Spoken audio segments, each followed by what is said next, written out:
OK. Donc, là, ça commence.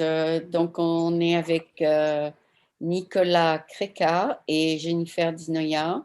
Jennifer, elle est un peu plus dans le mouvement parce qu'elle enseigne le mouvement. Elle enseigne le yoga, gyrotonique et tout ça. Voilà, bah, ça, c'est une bonne nouvelle. Yeah. Et toi, tu enseignes le ciné. Moi, j'enseigne le calisthenics, en anglais, on appelle ça, l'entraînement au poids du corps, en fait. Voilà, j'apprends aux gens à bouger, à faire des mouvements avec le poids de leur corps. Donc, Mhm. s'entraîner et et se développer grâce à ça, quoi. En gros, sans rien du tout, mais à part eux-mêmes. Donc, voilà. OK. Donc, quelle est l'importance de perdre du poids par rapport à faire des exercices? Est-ce que juste en perdant du poids, on est en bonne forme ou juste en faisant des exercices, on est en bonne forme? Ah, voilà, alors c'est une bonne introduction sur pourquoi l'importance du mouvement. En fait, voilà, donc le poids, en fait, c'est pas un indicateur de santé, quoi, en fait. Ça, le poids en lui-même ne veut rien dire. Donc, les gens sont obsédés par leur poids. Or, ça ne veut absolument rien dire. Et donc, la première chose, c'est d'arrêter de se peser. C'est déjà une première étape dans le bien-être. Donc, commencer par ça. Parce qu'en fait, voilà, il y a plein de raisons pour lesquelles le poids peut fluctuer. Je ne vais pas y rentrer dans les détails. Ça prendrait 4 heures déjà, rien que ça. Mais en gros, il faut donc s'intéresser à comment on bouge, en fait. Faire des mouvements, en gros, si on bouge bien, on a le poids qu'on est naturellement censé avoir, quoi. Donc on Ah, s'adapte, d'accord. on est des créatures extraordinaires. Donc le corps est vraiment enfin, il n'y a rien qui équivaut à la performance du corps, quoi. Il n'y a rien que l'homme peut créer sur Terre, aucune app, aucune technologie qui n'arrive à 10% de ce que le corps humain est capable de faire. Donc en gros, si on bouge correctement, notre poids est complètement exactement celui qui doit être. Et donc on n'a aucune raison de se peser jamais en fait dans sa vie, quoi. Donc, Mais et si donc en on ne gros, se voilà. pèse pas, on peut pas, on peut continuer à gagner du poids, non? Ah ben non, si on bouge bien, il faut se pencher sur bouger bien. Donc il faut que ça soit ça l'objectif quotidien en fait tout le temps. Il faudrait que ça soit focalisé sur comment on bouge. Donc est-ce qu'on bouge D'accord. bien en fait? Est-ce qu'on est efficace dans notre mouvement? Donc, ça Mais peut être des mouvements d'exercice, mais ça peut être aussi marcher. Est-ce qu'on marche efficacement? Est-ce qu'on court efficacement? Est-ce qu'on est capable de s'asseoir normalement, faire un squat enfin, voilà, une posture, la posture de 24 heures sur 24. En fait, voilà, c'est ça, faire du mouvement, c'est faire les choses bien, quoi. Et les oui, animaux mais sont si on des mange experts à faire trop, ça. c'est pas bien non plus. Pardon? Si on mange trop, c'est pas bien non plus. Ah oui, non, mais ça, c'est autre chose. Mais encore une fois, si on mange trop, on ne peut pas faire le mouvement. Donc ça, c'est toujours pareil. Donc si on se focus sur le mouvement, on va adapter son alimentation. A priori, si on veut aller faire n'importe quelle sorte de mouvement, on va pas trop manger, puisque naturellement, on comprend qu'après, on ne pourra pas bouger, quoi. Donc Ah, c'est ça que je d'accord. voulais dire, par se focaliser sur le mouvement, il faut que ça soit constamment ce qu'on cherche à faire. Donc à bouger. Et donc en fonction, le corps s'adapte, on a le poids qu'il faut, etc. Tous les résultats viennent naturellement, quoi. Si on se focalise sur la bonne chose, après les conséquences sont naturellement bonnes, quoi. Et donc le D'accord. poids s'ajuste, on ne mange pas trop. Si vous allez courir pendant 5 km, on n'a pas envie de trop manger après avoir couru 5 km. Ah On a bon? envie de boire. Ah bah non, on a envie de boire, on a envie de. Mais on n'a pas envie de manger, quoi. Donc enfin, on s'adapte, c'est ça que je veux dire. Donc, Voilà. plus tu fais des exercices, moins tu as envie de t'asseoir à table et de manger beaucoup.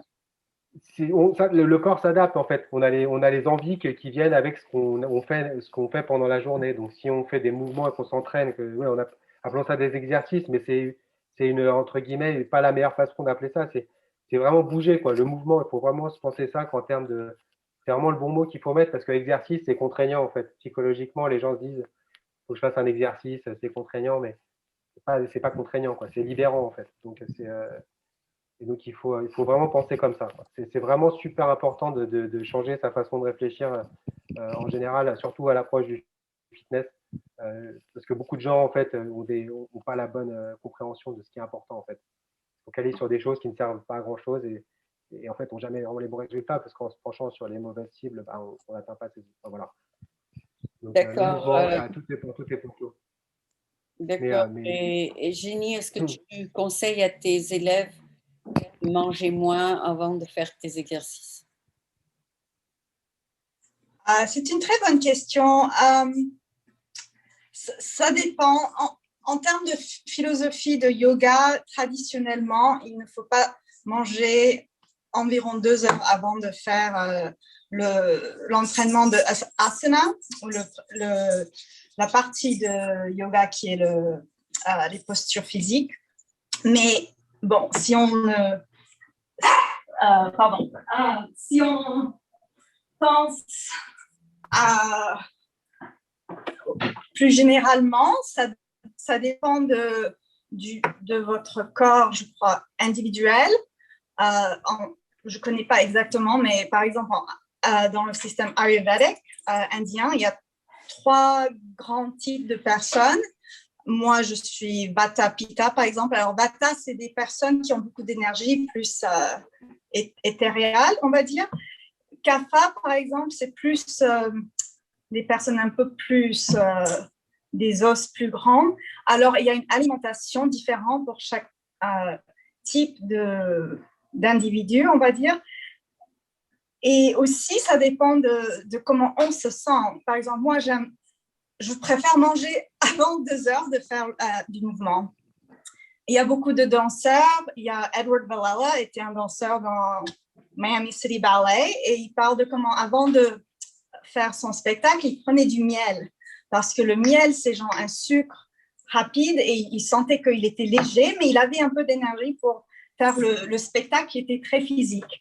Donc, je crois qu'il faut intuitivement bien se sentir votre corps, et aussi ne pas...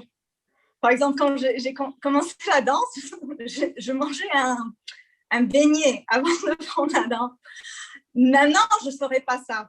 Mais peut-être que j'avais besoin de graisse, j'étais moins de calories que maintenant, moins de kilos.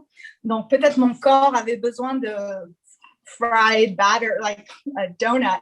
Donc, mais il ne faut pas non plus juste écouter notre corps, parce que des fois, on a des désirs qui ne sont pas nécessairement pour le bien-être. Mais je suis tout à fait d'accord avec Nicolas. Le mouvement, c'est dans la philosophie de gyrotonique, ce que j'enseigne. Julio Horvath, c'est celui qui a mis ce système ensemble.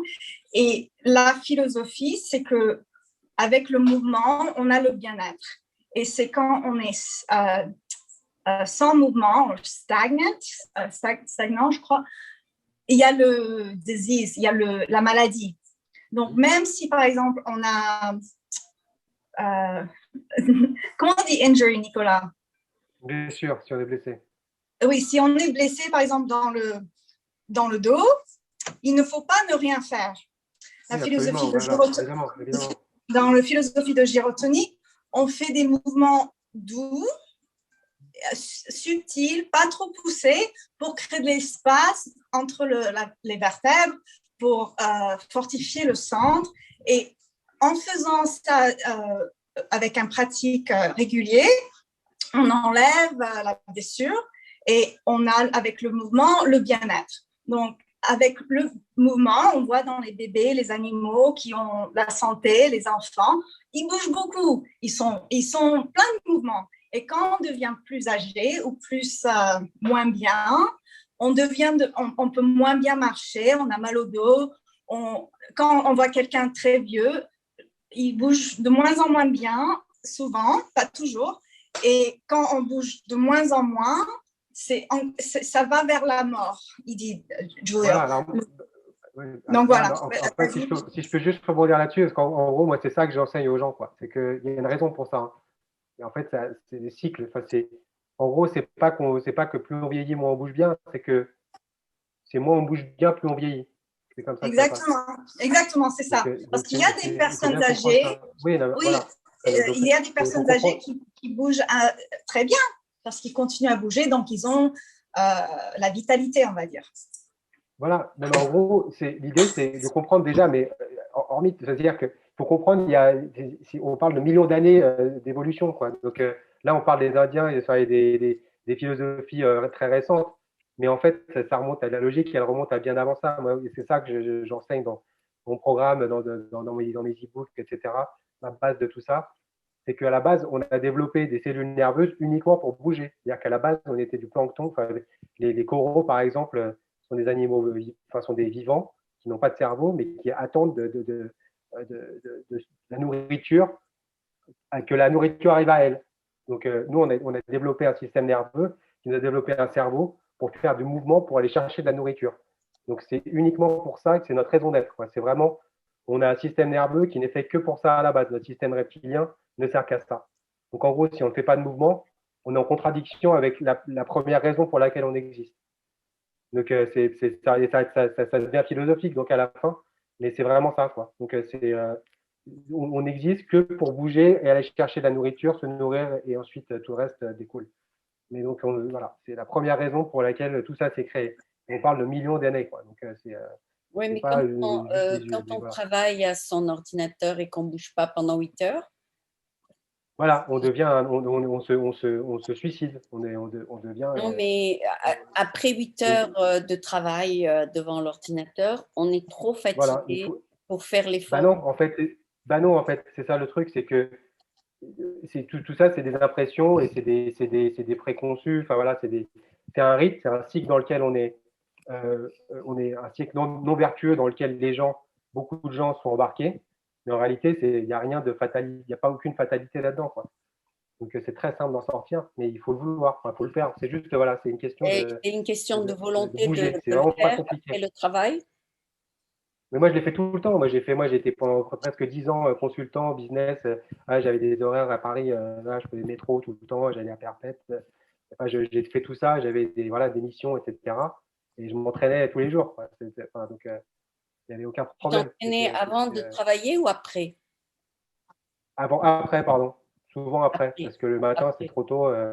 Et le corps n'est pas fait pour bouger, pareil. Donc, c'est ça par encore une fois. Le corps n'est pas fait pour bouger. Enfin, il n'est pas optimum le matin à 7 heures du matin.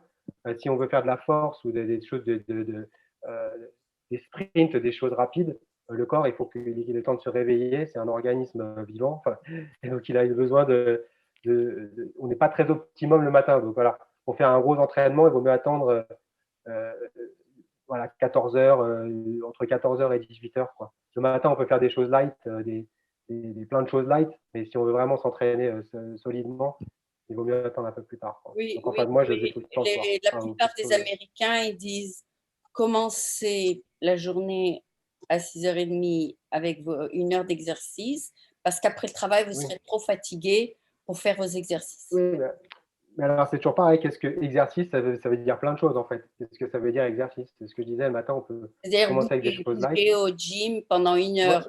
Ils disent faites-le Ouais, mais ça, avant c'est de pareil. travailler. C'est trop vague, ça. Il faut un peu savoir.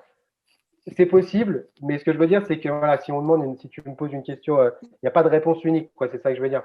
Le matin, on ne sera pas capable d'être optimum, quoi. Donc, c'est bien de le faire. Si on n'a pas le choix, c'est parfait. Mais ce que je veux dire, c'est qu'on ne sera pas. C'est difficile en tant que corps humain d'être optimum le matin à 6h30, quoi. Moi, je faisais des cours à l'époque à 6h30, à 7h, pardon. Enfin, là, les gens, ils étaient clairement pas optimum, quoi. Là, je leur demandais de faire 15 tractions, ils n'en faisaient pas 15, quoi. Ils faisaient dans cette, tu vois, voilà. Alors que l'après-midi, ils en auraient fait 15. Et donc, c'est ça que je veux dire. Donc, il y a des gens qui sont du matin et des gens qui sont du soir. Bah, ça aussi, mais de toute façon, même les gens du matin, ils vont pas performer comme ils performeraient à 14 ou 16 heures, quoi. Ah bon? Ah Donc, bon? Tu veux dire oui. physiquement?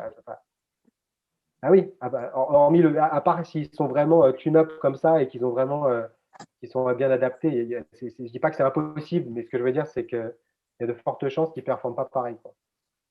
Ok, on va passer voilà. à la partie en anglais. Je crois que c'est ça ton sujet, le mouvement, c'est ça? Yes, maybe I can go a little bit further about why it's important because we talked about let's it. do it in tell us in English then, the second part. So basically, you have picked the topic of the importance of movement for optimal health, and you're saying that don't worry about what you eat as long as you move a lot. Is that what you just said? Not quite. I said eat natural foods, eat well, and that goes along with the movement. Is if your goal in life is to move properly and be happy in the movement that you're doing, everything else will fall along this path. So you're going to eat properly because you want to move properly, so you're not going to overeat to Oh, get too full. If you go and do some proper physical movement, you get tired and you get physical, you get sore and all this physical fitness results. So what you eat transforms, is efficient. It turns into muscle if you don't eat too much junk food, and if you eat properly, you'll adapt. Basically, your body will want the good things if you move. okay. If your goal is My to move. my fitness body combat instructor said it's okay to eat after body combat because then your body is gonna burn it right away because you just exercise for an hour. So now you can eat a lot and it's okay Yeah, of course it's okay. I mean, because you are supposed to eat you're even. hungry after you exercised for an hour. Yeah, of course, you should always eat around you should eat about 2 hours before you train, and you should eat within 2 hours after you train. This is the optimal time because your body needs the food to get to the training, and then it needs to recover from it. So that's Also, you definitely a two window hours that you need to be before efficient with and your right food. after. Yeah, within couple like an hour or two, there's no perfect, rule, and but ideally, yes, within those windows of time is a good Yeah, time to a eat. little bit before and a little Yeah. bit after. Is that what you're saying? Yeah, I mean, pretty much. I mean, Something. it's really logical, right? You're going to produce an effort, you want to be prepared for it, and then you want to recover from it. It's just Oh, okay, and okay. an effort and a movement. You're gonna, naturally, we've been doing that basically, and it's the essence of humans, So it's just a logic that we just tend to forget as modern humans. With all the technology, we dehumanize ourselves a little bit, and So that's the how many hours of movement do you do every day, whether it's walking or whether it is calisthenics? the I mean, it depends, but at least an hour. I go like I'll train for maybe if I don't have time, I'll train for 20 minutes, go on a walk for 10. I mean, I don't know. There's no rule, but yeah, Oh, I you try to don't. do it as much as Oh, yeah, possible. yeah. So you do at least an You hour know, per day. yeah, I try to be. Yeah, I move like I'll do, and if I don't have much time, I'll try to be very efficient within that window. So I'll move Okay. a lot within. You can do hit trainings. They're very efficient to move a lot and in a good way. And get the best out of your time, basically. So I But designed a lot of programs but like this. as My a programs coach, are actually like that. Nicolas, as a coach, you are Mhm. required to move more than other people because you are coaching other people. Yeah, I mean, I do move more than most people probably, but yeah, and sometimes I'll do it for 3 hours. So on the weekends when I have more time, I'll do it for I don't count For hours more really. time. That's the thing when it becomes a lifestyle. And again, I don't do it in the gym. It's a lifestyle because I can do it everywhere. At the You can do beach. it in the forest. You can do it on the beach. You can do it literally everywhere that's enjoyable to be. So you don't have to restrain yourself to that single hour. Um, and then you don't want to get rid of that. It's a pleasure to perform that. It's just like people that do yoga and usually understand that as well. It's not a burden to do yoga. It's actually a pleasure because you get you're opening everything. You feel good afterwards. So if you have to do it for an hour and 30 minutes, that's or it's not a problem because you know Do what you to do. like the Nike tagline? Just do it. Yeah, I mean it's basically what I tell people literally all the time. It's just it's it's It's a good literally tagline. of course it is. I mean they're a multi-billion a company that has paid a lot of money to keep that tagline, and they've banked up on it for a long, probably 25 plus years. So I'd Yeah, like to know because which agency found out. It's because people because procrastinate exercising, so they say, just do it, right? yeah, of course. Yeah. It's a good tagline. So they've been using this for quite a lot now. So it does definitely work, and it's very what it is. It's the essence of it because really people have been doing it since our ancestral times. So we talked about millions of years. The reason we have a nervous system is to move, but back in the days, Greek people, like Greek warriors, used calisthenics, and everybody has been using movements since the ancient times, and that's the way humans have evolved. So, So, running is calisthenics, so so, running is what we should be doing. people procrastinate going to the gym or avoid it because it's not fun. Yeah, and that comes into what is motivation and what is how it works and how you build cycles of progress like that. It's just most of people that can't that procrastinate too much are people that lack proper goals. They don't know why they do things. They're just discouraged about doing things. They're not self-conscious about why they do the things. So they gotta have a why. Yeah, of course, they have to have a why, and that's why I offer the solution of thinking of movement. That's personally what actually got me to the next level. What really pulled my design my journey in a way, because I wanted to achieve certain movements that were appealing to me and efficient and very basically that would benefit yourself when you do them. So, for example, doing a muscle up. I don't know if you knew what the muscle up is, but I was in the gym, and then after I started bodyweight training, I saw people that were doing pull-ups and then going over the bar. So you pull yourself up and then you dip. So you're So it's an amazing strength feature. Really, it's really hard to achieve. Most people that go to a gym can't do those, and I really wanted to be able to achieve that. Yeah, so we do that I with had to train. strength training. With what? Strength training, we go down and then we go up. We go up and then we go down. Yes. Yeah, the going over a bar. So you're a pull-up bar that's really high, and then you pull to your chest, and then you go over the bar as if you're climbing over it. And it's a part feature, and there's others like that, many others actually, and that's a way that got me to improve. That's really the movement aspect of things. It was the driver, not how big you are, not how muscle you. I mean, not the look not the aspect, physical looks, not the weight. None of that were appealing to me. Just the movement. Like how good am I at doing these? And yoga was also and is still a challenge. I discovered yoga throughout my journey as well. I mean, do you I play did now music? things that I were Do you play music, Nicolas? Do you play music while you do calisthenics? Yeah. I play. Yeah. I mean, do you mean do I play music myself, or do we play music during the sessions? During the session, you have an boombox playing music, or he wants to know if you can play the violin. No. If you're outdoors, you bring something with the microphone.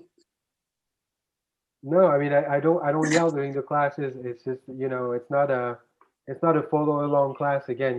This is a coaching session really. So if they want to listen to music, they bring it themselves. No, I mean there's but I don't do classes anymore. So it's not that's not what I do anymore. But when I used to do them, there was some music, but it's not like super hardcore music, and with the lasers and everything. Do you know that they just banned outdoor exercise in San Francisco because they say even though it's outdoors, you can catch COVID? Is that silly? Oh my God, that's too bad because there's so many great outdoor classes. Yeah, but it's group and people bump into each other. Yeah. But you know what? You don't need to go in a group. You can go to the beach. You can go to the park on your own. That's what I do. It's completely fine, and it's actually better. You don't need a class. You can learn. I promise you. It's like in San Francisco, these bars, they're like one on top of another, but then if you have socially distanced, you can't have an outdoor gym or an outdoor yoga class. I mean, it's like killing the fitness industry. It's just, why are they restricting that? It's beyond me. They're restricting it because during group exercise outdoors, people get together and they talk, and often during exercise, they take off the mask. Well, if you go to the restaurants and the bars. Yeah, but it's closed as well. It's closed here. But she just said San Francisco, they made it, you're not allowed to teach outdoor fitness. But they notice people are catching COVID with outdoor fitness. There's just not a universal principle going on.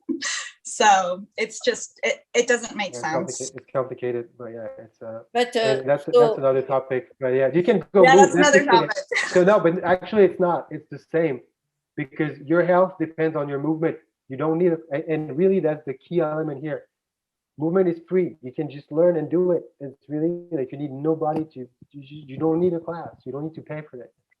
You don't need a class, but people are gathering for the social aspect. I mean, it's also Yeah, I know, it's but a it's, need to be I know, social. and we need, and I myself as well have to change my habits. And if you focus on being healthy and moving well, then the rest will follow. Like really, it's like you'll be more, the hormone levels, the serotonin levels, they all get balanced. You're just fulfilled because you've moved. yeah. It's really the consequence of proper movement is the proper feelings that you feel accomplished. So, and I understand. Of course, social distancing, all this stuff really is not fun, but moving is so easy to do. I mean, once you decided to do it, then you can just learn how to do it properly. So you And go. Yeah, I do it. agree with you. I agree with you, Nicola. It's like, for me, I work out not only for the physical, but for the spiritual and the psychological, because it shifts my mood. So, it does bring well-being. Movement heals not only the injuries I mentioned earlier, but if you're depressed, if you're angry at someone, if you're, upset with your boyfriend, like, people like to do, like, I don't know what that's called, or whether it's dancing or like people, it lets off steam and it makes you feel good. Mm-hmm. Absolutely. It's the solution because again, it's where we're from. That's literally like once you understand the origin, you just get it. It's like it makes just complete sense. So, and it's like, it might be less fun in the beginning because it's less motivating, but then once you achieve overcoming that problem, then you're satisfied because you see that you can actually achieve great things.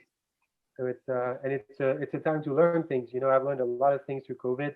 I've had a lot of time to take master classes, and I'm a pianist, by the way. So that's why I thought the question was funny because I do play music as well, which is completely related with movement. By the way, it's another way for me to move. But I have a need for moving, really to play this. It's like if I'm restricted with this, it's the problem because I've done that since I was 2 years old. So it's the most of So, my life. So it's really so It's you, really important. beautiful.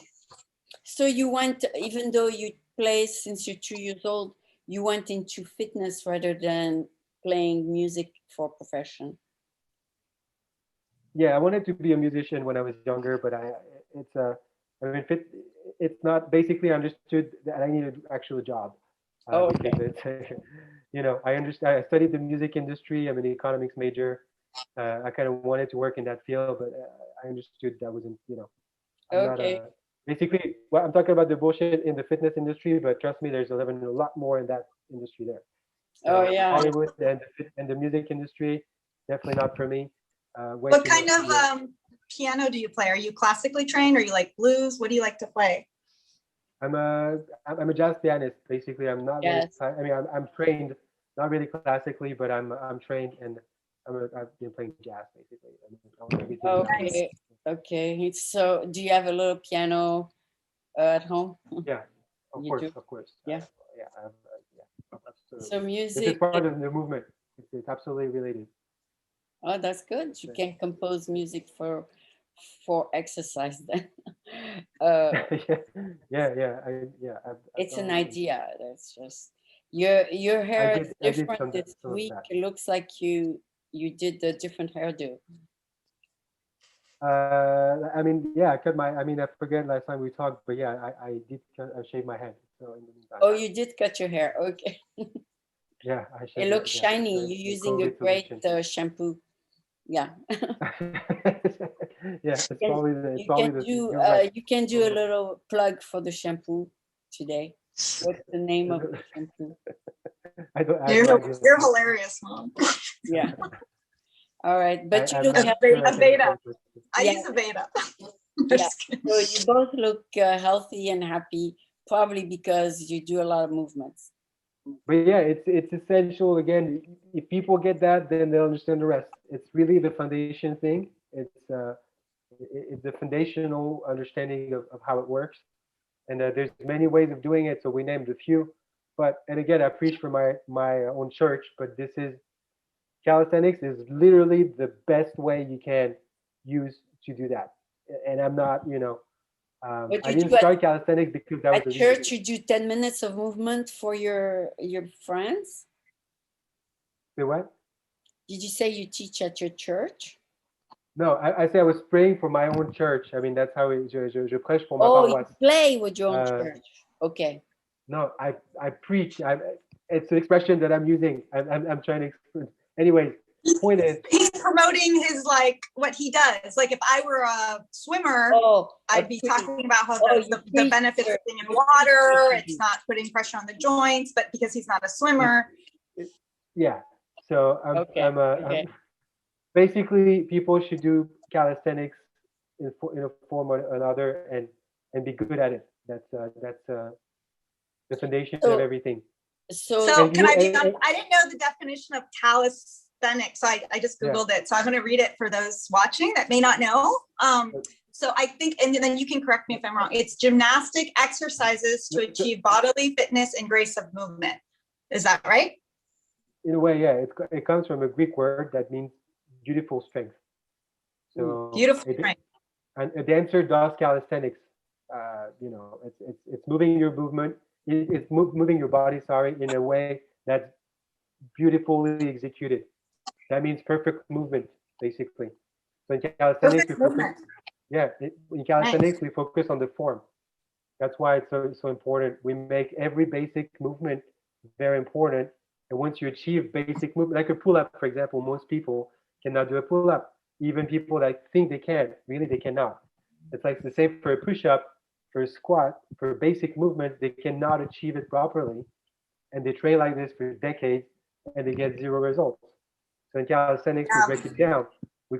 And there's a lot of range of things you can do after you've achieved those basics. There's hundreds of movements. There's freestyle stuff, there's creative things that you can implement in there. It's like urban gymnastics. So it's really infinite, the possibilities. So your website is calisthenics.com? Onlinecalisthenics.com. Oh, onlinecalisthenics.com. Okay, with the Y somewhere. The Y is the second L-Y, right? C-A-L-Y. No, there's no Y. It's only I's. They're all I? Oh, C-A-L-I-N. Calisthenics is spelled C-A-L-I-S-T-H-E-N-I-C-S. Oh, okay. Right. There's no Y. Okay. There's no That's Y. a good question. Well, I love that. I love that what you said, like perfect movement, and then you said I think you said is the form. What do you say about the form? The form dictates the movement. Yeah, it's how. Yeah, I mean, it's literally because people are not humble enough. So I've had so many people that think that they can do 10 pull-ups. They really cannot. They can do maybe one or two. That's it. Yeah, they've just been doing it wrong with their whole life. Yeah, I mean, it's muscle memory, and it's not, they say practice makes perfect, but perfect practice makes perfect. Exactly. And I was in I'm a juggler as well, choreographer that blends object manipulation. I'm in this online juggling festival class. I think it was this morning.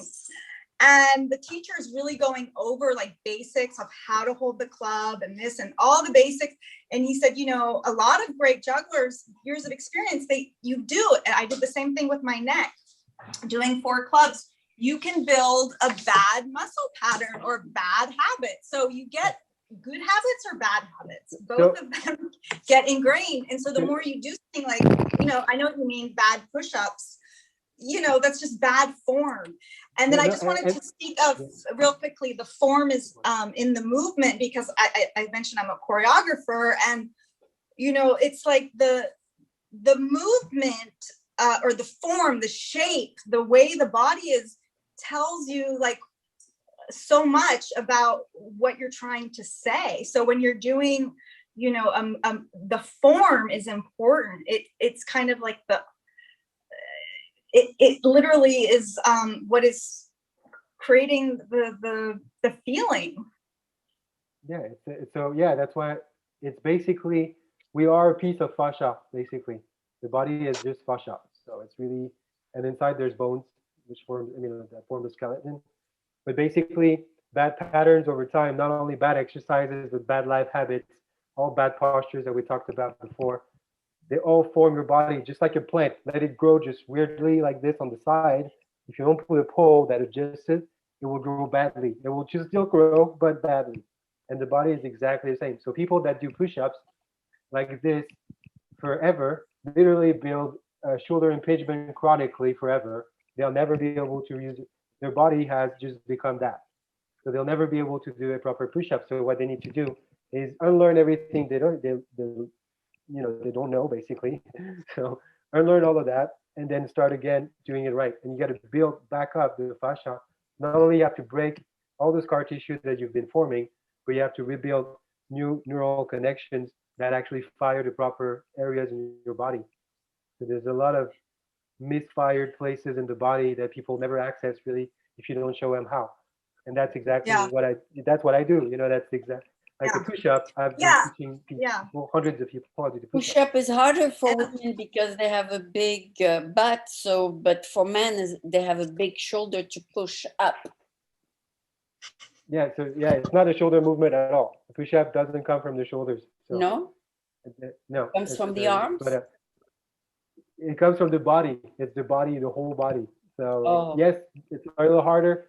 The thing is, again, there's reasons for this.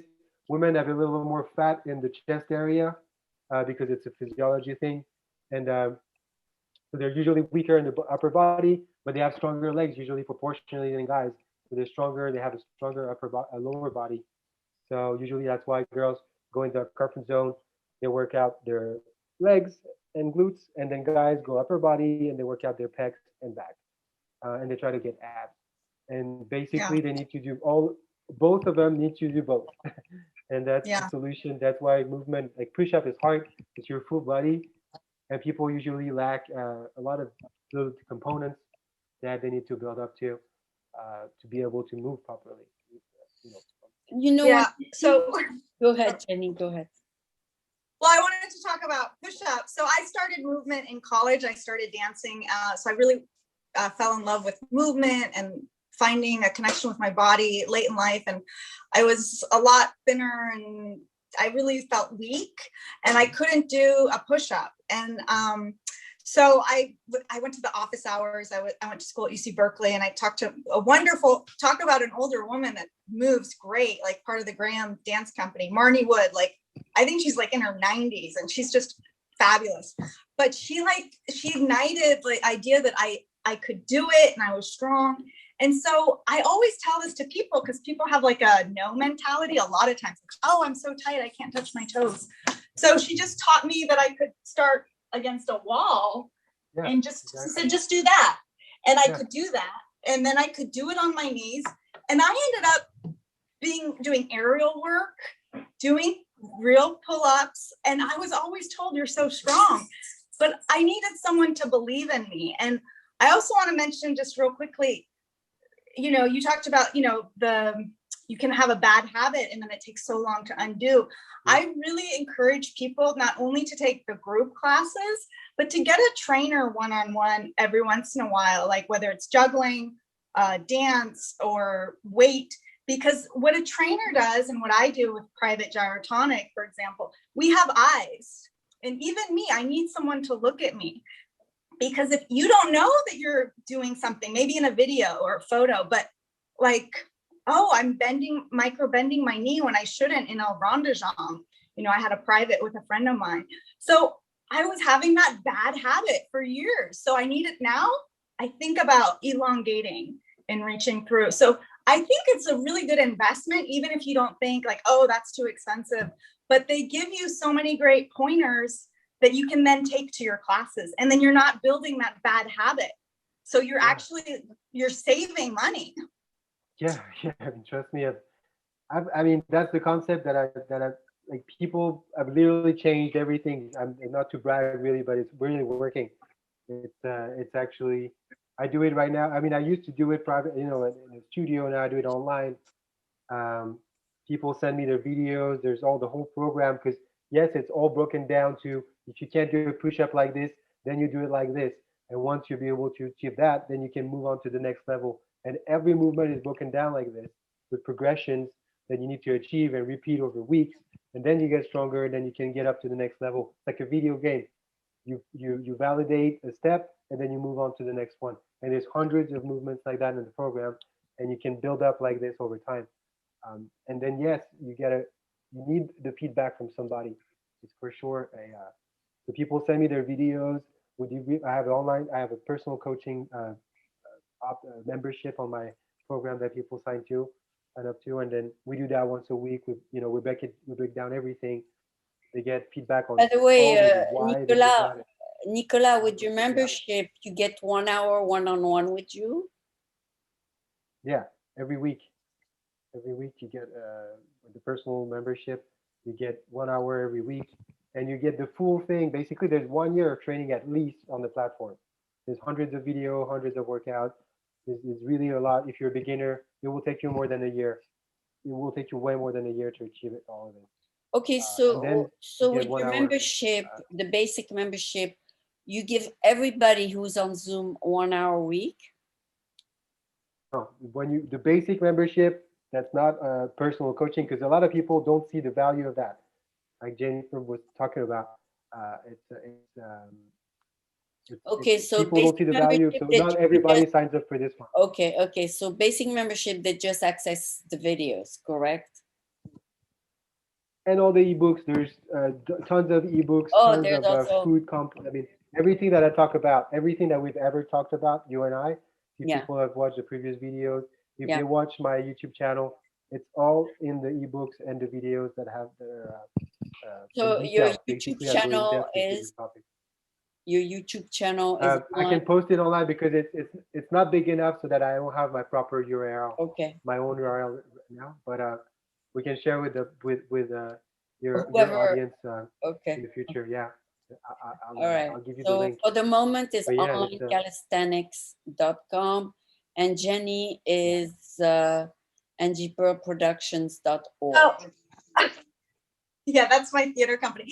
I'm teaching online 5 classes a week. The best way to reach me is through Instagram, Juggling Woman, and then I'll post flyers or updates, because my schedule can change. Like, I know we've interviewed each other a few times, and then it'll be like 3 years old and all the information. Maybe I'm teaching. I'm not, it's a different schedule. But I really like the group class dynamic right now online due to COVID.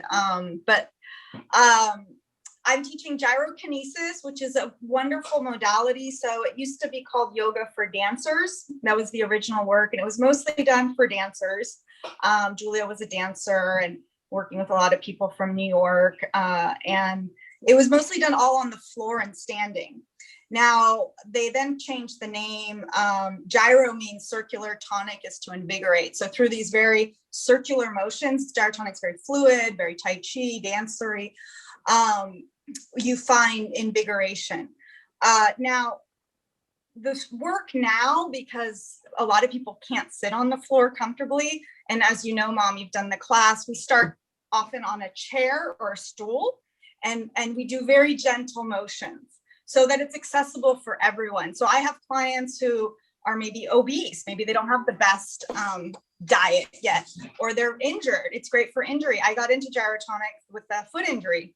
So even if you can't dance, you can still fully move your body. Okay. So I teach that. You can do. Pardon? There's always something you can do. Always. Yeah, and swimming. I mean, Julia was also a swimmer. So a lot of it's like as if you're swimming. A lot of the motions are like swimming. So you see that in the work. And on the machines, there's, straps and weights and resistance and opposition. But the stool work is more accessible. So now it's gone there. And then I'm also teaching the 8 limbs of yoga. So we were talking about yoga a little bit. So most people in the West mostly do one of the limbs, which is asana, the physical practice. But there's a lot more to it. So that's really interesting. And it's a self-study, not self-study, we do literature and we talk about the themes. So it's interactive. And even if you've been doing yoga a while, I feel like this is, it's really good to study study this, because we don't give the 8 limbs the attention that it needs. Okay, Jenny, thank you so much. I think I'm going to wrap it up. So what I'll do, because we went over time, I'll post the French separately from the English, so it doesn't make a long one. So 20 minutes of French, then I'll post the 30 minutes of English. So thank you both for your participation, and it's been a pleasure to see you again, Nicolas. And my pleasure. again, maybe in 2 weeks, as soon as you send me the time and the topic. Thank you so much. Can I add one kind of, just, I didn't say anything earlier, but I just want to say, because this is my truth, I think that it's not necessarily true that it's better to work out in the afternoon and evening. You know, in the morning is more fiery time, actually, in terms of hormones, and like I've worked a lot with children in school, so it's best for, I think, like, you know, it depends on the person. If you wake up at 5 a.m., maybe 7 a.m. you're up, but you know, 9 a.m., 10 a.m., 11. The morning is for me. In people's schedule, it's unrealistic to ask them. You know, if I ask them to work out hardcore at 9 a.m., most of them are either working, you know, or they're at work. So yeah, I mean, you're right. I mean, yeah, it can vary, but you know, Well, go ahead. Sorry, I didn't want to cut you. You said 2 or 4 in the afternoon, so I that sounds the same to me. No, 2 to 6 p.m. You know, like it's like after work. You know, people that, you know, basically you get out at 5, you work out at like 5:30, 6 p.m. You know, that's like. Yeah. Well, I mean, a lot of, you know, as you know, a lot of clients like the 7 a.m. slot because it's before work.